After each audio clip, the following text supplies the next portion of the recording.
चींटी और मोर मोरनी दोनों की कहानी। एक समय की बात है, एक जगह मोर मोरनी दोनों अकेले ही रहते थे। एक दिन मोर मोरनी आपस में बात करते हैं, हम दोनों मोर के झुंड में चलते हैं, वहीं हम सब साथ मिलकर रहेंगे। मोरनी की बात सुनकर मोर कहता है, नहीं, हम सब एक साथ नहीं रह सकते क्योंकि साथ मिलकर रहने में बहुत झगड़ा होता है। हम दोनों कहीं दूर जंगल में चलते हैं और वहीं पर मौज मस्ती करेंगे, खूब खाएंगे, साथ साथ रहेंगे। मोरनी मोर की बात मान जाती है और दोनों जंगल में बहुत दूर चले जाते हैं। तभी उनको एक महल दिखाई देता है। मोर मोरनी दोनों महल में चले जाते हैं। महल में उस समय राजा भोजन कर रहे थे। तभी राजा की थाली से चावल के कुछ दाने जमीन पर गिर जाते हैं और उस चावल के दाने को एक चींटी उठाकर ले जाती है। तभी एक बड़ी चींटी उसके रास्ते में खड़े होकर कहती है, ला, ये दाना मुझे दे दो, तुम दूसरा दाना राजा की थाली से ले आओ। तभी चींटी बोली, नहीं, अब मैं दोबारा नहीं जाऊंगी।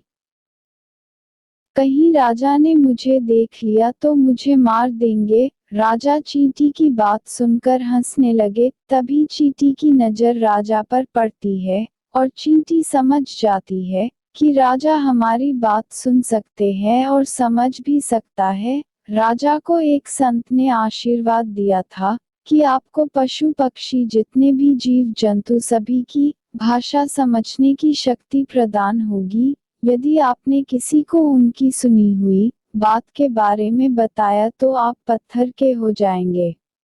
रानी ने राजा से पूछा, तुम क्यों हंस रहे हो? राजा बोले, कुछ नहीं।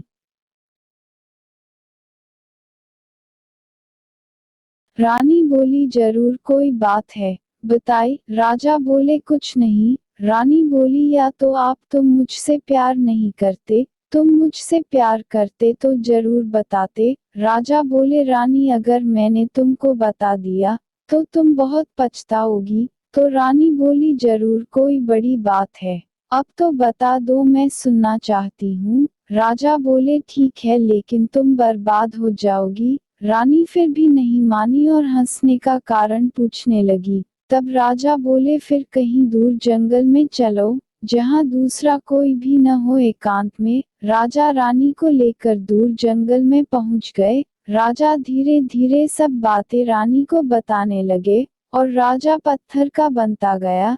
तभी राजा बोला, मैं आधा पत्थर का हो गया हूँ, रानी तुम अभी भी मान जाओ। लेकिन रानी बोली, थोड़ी बात को पूरी कर दो। जैसे राजा की बात पूरी होती है, राजा का पूरा शरीर पत्थर का हो जाता है। राजा का शरीर पत्थर का देखकर रानी बहुत रोती है, लेकिन उसको समय रहते ही समझ जाना था, लेकिन रानी नहीं समझी। तभी वहां एक जोड़ा मोर मोरनी का बैठा था।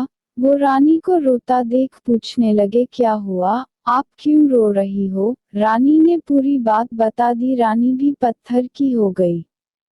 अब मोर मोरनी दोनों डर गए थे कि इस बात के बारे में जिसको पता होगा वो भी पत्थर का हो जाएगा। तभी मोर मोरनी जब भी चींटी को देखते उनको मारने लगते और खाने लगते। तभी चींटी ने भगवान का सहारा लिया। उन्होंने प्रार्थना की, हे भगवान, हमारी रक्षा करो। तभी भगवान प्रकट हुए और बोले, मैं तुमको वरदान देता हूँ, आज से तुम धरती के अंदर रहोगे। और वरदान देकर भगवान अंतर्ध्यान हो गए।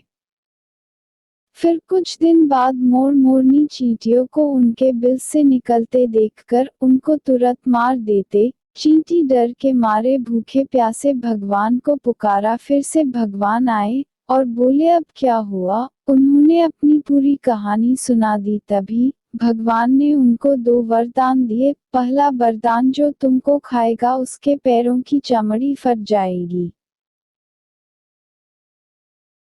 दूसरा वरदान, तुम्हें भूख प्यास की जरूरत नहीं होगी, तुम्हारा पेट 2 हिस्सों में बट जाएगा। उनके पेट में गांठ लगा देते हैं और चींटी खुश हो जाती है।